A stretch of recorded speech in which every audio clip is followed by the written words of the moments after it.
शांति। Good morning. Bharatvarsh का दर्शन शास्त्र और भारतवर्ष का अध्यात्म आज से नहीं, हजारों वर्षों से ये बताता आ रहा है कि हम जैसा करेंगे वैसा ही हमें फल मिलेगा। अच्छे कर्म का अच्छा फल और बुरे कर्म का बुरा फल यह मिलता ही मिलता है। हम सभी लोगों को इस बात की जानकारी है।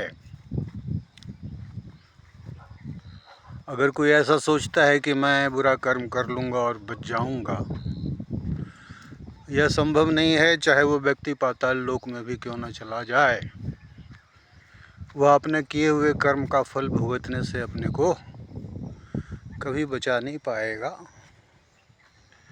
तो अगर वह बचना चाहता है तो उसका तरीका ये है कि वह अच्छे कर्म करे, श्रेष्ठ कर्म करे, बढ़िया कर्म करे। बढ़िया कर्म का बढ़िया फल उसको मिलेगा। वह अपने आप को बुरे कर्मों से बचा करके रखे। तकलीफ़ और दुख से छुटकारा पाने का ये एक तरीका है कि वह खुद को बुरे कर्मों से, गंदे कर्मों से बचा के रखे। अब अच्छे कर्म और गंदे कर्म, इसके बारे में तो सभी को पता है। छोटे बच्चे को भी पता है। स्कूल में पढ़ने वाले छोटे बच्चे को कि लड़ाई झगड़ा करना, किसी को गाली गलौज करना, किसी का कुछ सामान चुरा लेना, ये अच्छा काम नहीं है। तो यह तो एक बच्चों के लेवल की बात हो गई, मगर सभी ग्रोन अप्स के लिए, बड़ों के लिए, उनके लिए अच्छे कर्म बुरे कर्म क्या हैं वह समझना पड़ेगा।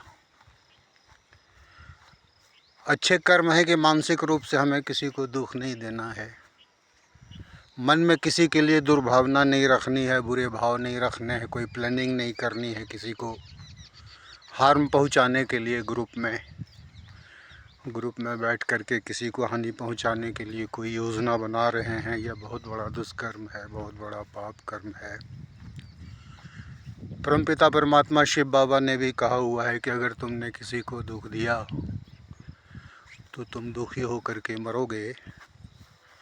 इस बात को हमें सदैव याद रखना चाहिए। और किसी को भी दुख देने के बारे में सोचना तो बहुत दूर, कोई कदम उठाने की बात तो बहुत ही बुरी बात हो जाएगी। तो जहाँ तक हो सके पॉजिटिव रहिए सभी के लिए, सभी के प्रति मन में शुभ भावनाएं, कामनाएं रखिए।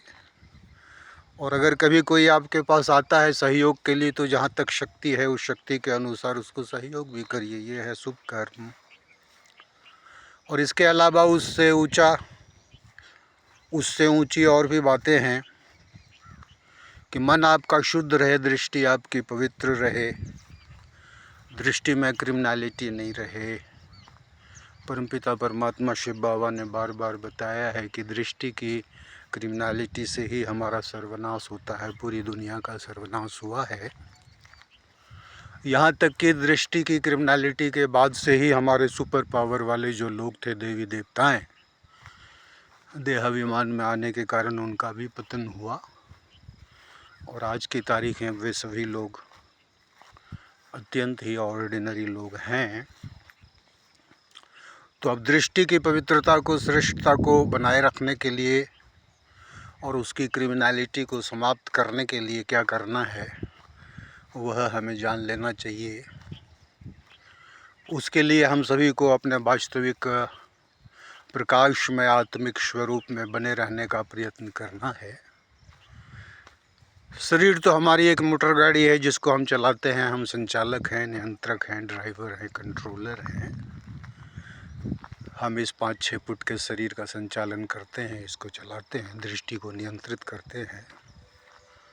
मन में उठने वाले विचारों के लिए भी बीज हम ही सप्लाई करते हैं।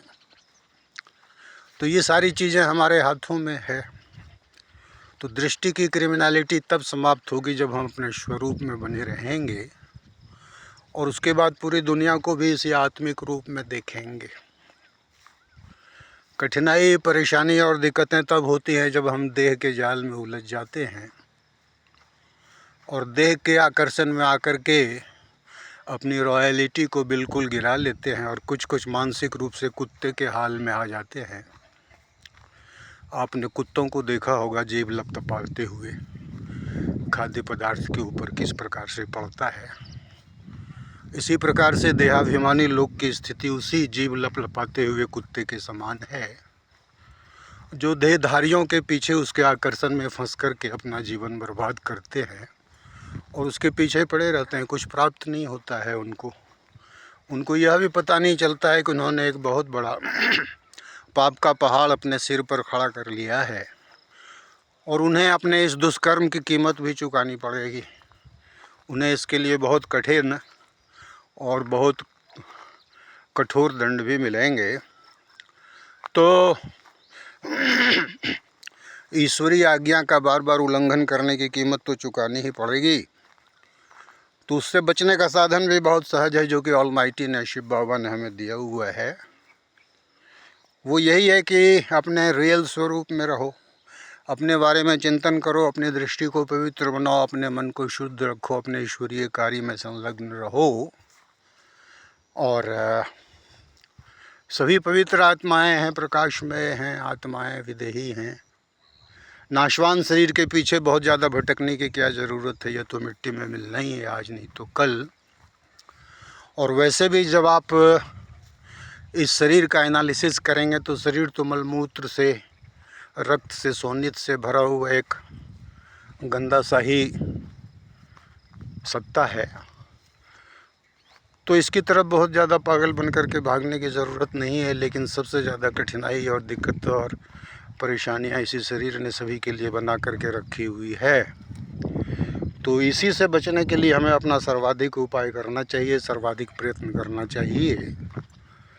बहुत अधिक कठिन और असंभव सा काम नहीं है, इस पर सफलता मिल जाती है और उसके बाद आपका जीवन कमल फूल समान बनने लगता है। आप आनंदमय और शांत और पवित्र जीवन बिताना चालू कर देते हैं। मगर इसके लिए अपने स्वरूप में अवस्थित रह करके दुनिया के सभी लोगों को उसी रूप में महसूस करना और उनसे उसी तरह से इंटरेक्ट करना, उनका सहयोग करना अगर संभव है, और संभव नहीं है तो सर्वाधिक रूप से अपना सहयोग करना चाहिए, अपने सहयोग के काम में लगे रहना चाहिए, सकारात्मक चिंतन करना चाहिए, अच्छी बातें सोचिए। आपको बहुत ऊंचाई पर जाना है, आपको बहुत श्रेष्ठ पद प्राप्त करने हैं, आपका टारगेट संपूर्ण निर्विकारिता का है। तो उस टारगेट को प्राप्त करने के लिए जो सबसे पहले कदम होता है हमारे पास, वो यही होता है मानसिक शुद्धि, दृष्टि की निर्मलता। और देखा ये गया है कि लोग इसमें विफल होते रहे हैं, क्योंकि उनके एग्जाम्पल्स नज़र आते हैं आसपास में। ऐसे ढेर सारे लोग हैं जो अप्रिय और अनुचित कर्तव्य में लगे रहते हैं, पकड़ में आ जाते हैं। वे माहौल को भी ख़राब करते हैं। माहौल को ख़राब करने का उनका अपना हक नहीं है।